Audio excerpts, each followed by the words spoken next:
How's it going, good friends? Brian from Apex Detail. Today we are going to showcase the Maguire's Quik Clay and Ceramic Kit. So this is quite a unique combination, really. It's a quick detailer that has a little bit of SiO2, and it's combined in a clay kit. And of course, you all know by now, to clay, that's removing bonded contaminants that are attached to the surface of your car. And then a ceramic detailer is to, you could use it for maintenance. You can use it for a quick pop in your car. You could use it to remove some light dust. So quite a unique combination because it's kind of like they're skipping a step or two. All of us know that after clay, it doesn't matter if you're using a clay bar or this more gentle clay disc instead of a mitt that they have included in here.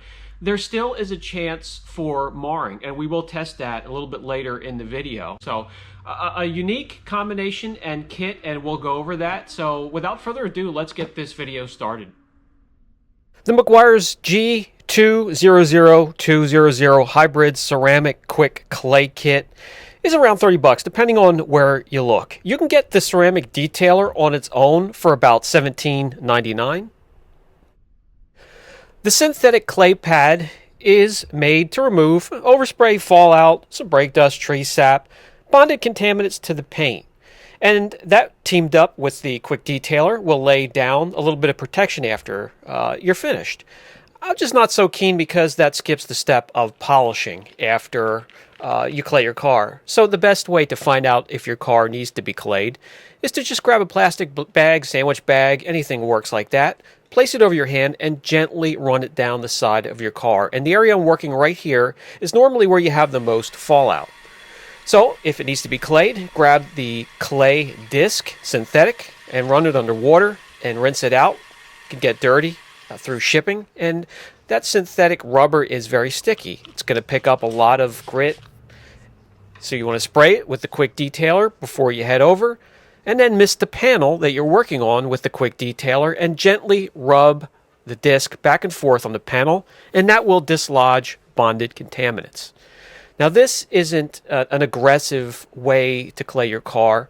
It's a gentle way to clay your car because the synthetic rubber is a little bit easier than a clay bar because a clay bar is abrasive. It has grit in it because it's not only meant to clay your car of bonded contaminants, but it also then goes after traffic film. So it's like a 2-in-1, where this here just goes after bonded contaminants that you feel with your hand. The synthetic clay pad is just their application foam pad that they dipped one side in a synthetic rubber. And what it does is it picks up contaminants. It'll stick to that rubber. Then when you're finished, run over and run it under the tap in the sink, rinse it off good, and you'll be able to use it over and over again until it starts to weaken. The kit also includes a microfiber, so you have everything that you need to get the job done if this is the way you want to go about it.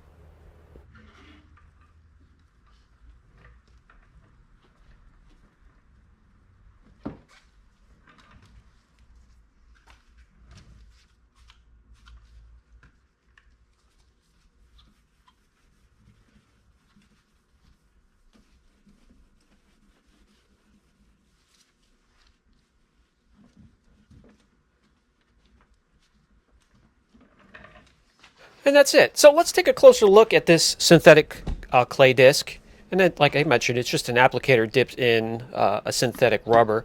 Let's get it under the microscope so we can take a look at it. And if you look at it close, you can see it is abrasive. It's not quite as gritty and abrasive as a clay bar, but this will abrade the paint, especially if it's soft or clear. You're really going to see it. I'm going to show that on the test panel just a little bit later, and you can see where the clay meets the rest of the applicator pad, and all it is just regular foam, similar to a foam polishing pad.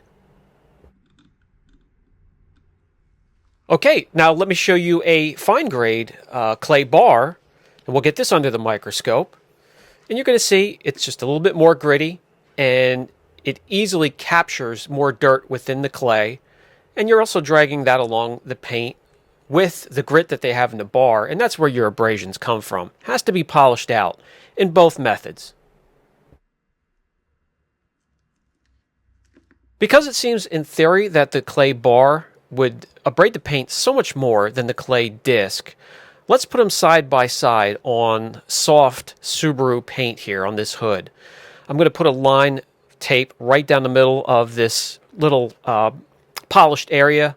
There's no scratches in there. It's polished really good. No swirls, no abrasions.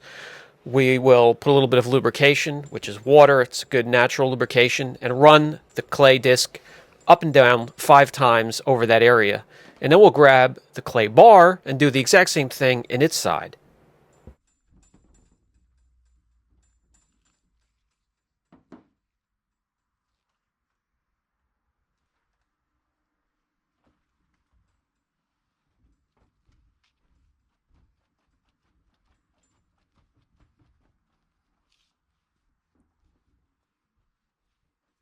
After the moisture is removed and I remove the tape, I'll bring you in close and you'll indeed see that the clay bar didn't abrade it much more than the disc.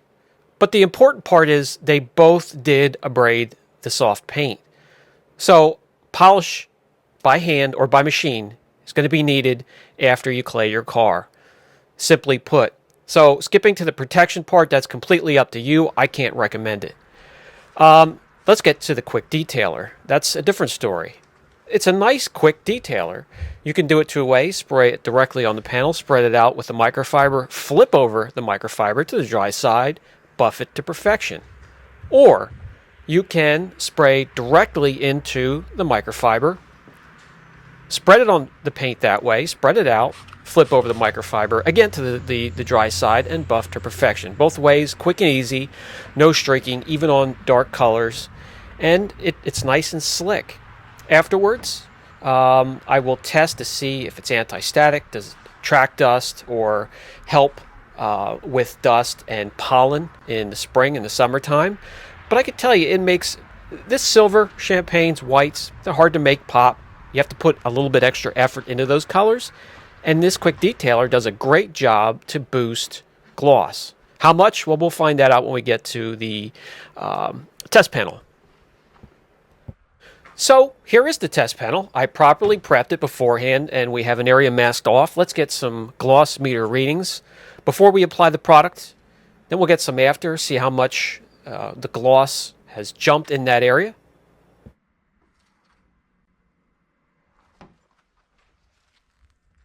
And we have an average of 81.3 gloss units in that test area.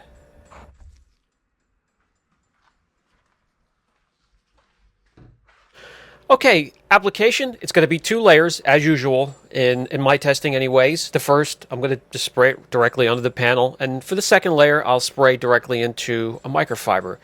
And we'll get it applied. And while we have a little bit of time while I'm doing this, I did switch cameras. I've had one I've been hesitating to go to because I hate doing new things when I'm in the routine, especially when it comes to videos, guys. It is already enough of a worry when I'm doing the content itself, but then having to fight with the equipment and the software is a different story. So let me know if this new camera is better. I know you high-def guys were asking for something a little bit more high-def. Let me know if you enjoy it. So it's 3:55 Saturday, January 11th. We'll come back in 24 hours. And that will bring us to the final thoughts segment of the video. So as I showed you, even this little clay disc here that on the other side of the foam application pad still does mar a little bit. So, you know, if you want to go ahead and protect and skip the entire polishing process where you clayed, that's completely up to you. I wouldn't recommend it. However, that's what's intended for the kit. There's no polish included. So as we talk about the detailer on its own, it seems perfectly fine so far, and they do sell that separately, so that's what I would go after. We will test durability, beading, how much does it make this little section here jump when it comes to gloss, and much, much more. So this has been Brian from Apex Detail. If you have any questions so far, don't hesitate, but we'll see you back in a little more than 24 hours to test the rest of this Quik detailer. Catch you later. And if you're enjoying the content, please be sure to like, subscribe, hit that notification bell.